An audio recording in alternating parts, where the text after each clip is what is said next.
Good morning, dear Chan. Dear Chan number 1.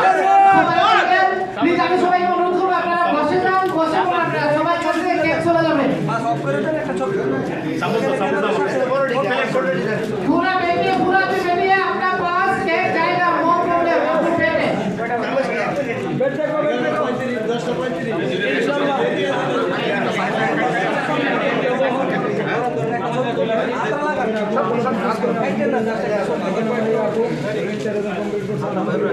দেখেন আপনারা পারবেন আপনি একজন আমার বোন যেখানে बाकी आपसे पूरा बैठ जाओ সিস্টেমে সব কিছু আছে